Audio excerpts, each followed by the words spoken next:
ये Valentine day आप कैसे मनाते हैं? क्या है इसमें? ये किसकी परंपरा है? ये कहां से खड़ा हुआ था?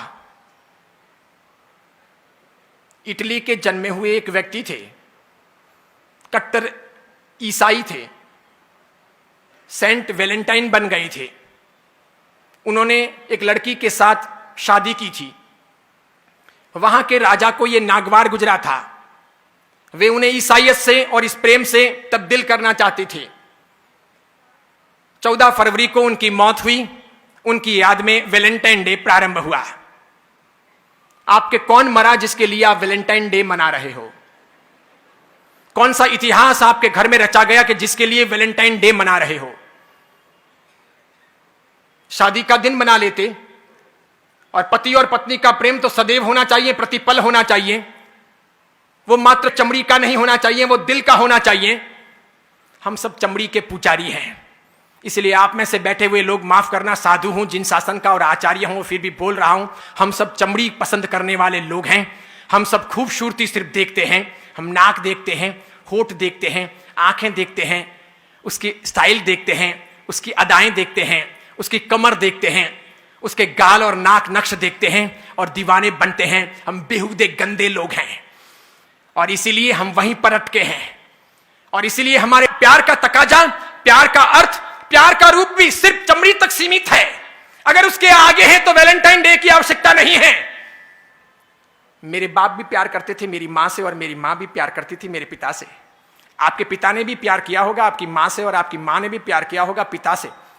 जरूर उनके वहां पर उस समय उस रूम को सजाने के लिए गुलाब के फूल नहीं रहे होंगे, कोई रूम स्प्रे या बॉडी स्प्रे नहीं रहा होगा, वो टब नहीं रहे होंगे कि साथ में बात कर सकें।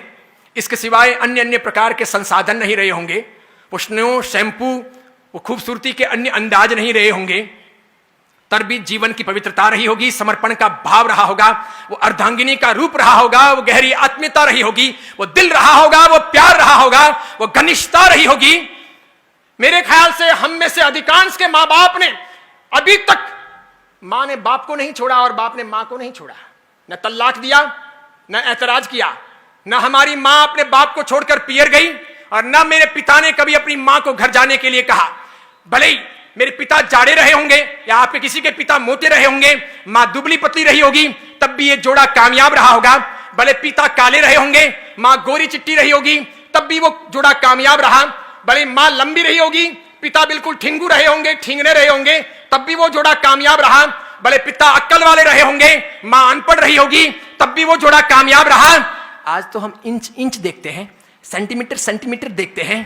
आज हम देखते हैं कि उसकी आंखें बराबर नहीं है, उसके होठ बराबर नहीं है, वो बोलती है तो वो यूं यूं बोलती है, या फिर वो जो है ना वो देखता है तो बार बार यूं यूं देखता है, इसलिए मुझे ऐसा पसंद नहीं है। अरे डूब मरो चुल्लू भर पानी लेकर हाथ में कि हम चमड़ी के पुजारी हैं। हम दिल कब तलाशेंगे, हम अच्छी व्यवस्थाएं कब खड़ी करेंगे, हम संस्कारों की चिंता कब करेंगे, एक अच्छी इंसानियत के तौर पर इस दुनिया में ज्ञान का दिया कब जलाएंगे। अरे सब साधु तो बन नहीं सकते ये मैं मानता हूं, सब साध्वियां हो नहीं सकती ये मैं मानता हूं। शादी करना आवश्यकता है जिंदगी की, हर कोई त्यागी बनकर के इस मार्ग पर आएगा नहीं। अधिकांश लोग गृहस्थ जीवन ही पालेंगे तो पाणी ग्रहण होगा, विवाह होगा, और विवाह के बाद कौन क्या करता है ये मुझे कुछ कहने की और पढ़ाने की आवश्यकता नहीं है। इसलिए गृहस्थ धर्म है, गृहस्थ जीवन है, गृहस्थ एक आधार है। इसे महावीर ने अलग से एक परंपरा कहा है, एक धर्म की व्यवस्थाएं दी है। लेकिन महावीर चमड़ी के आधार पर बातें करने वाले या चमड़ी को प्रमुखता देने वाले इंसान नहीं। उन्होंने उससे ऊपर हट करके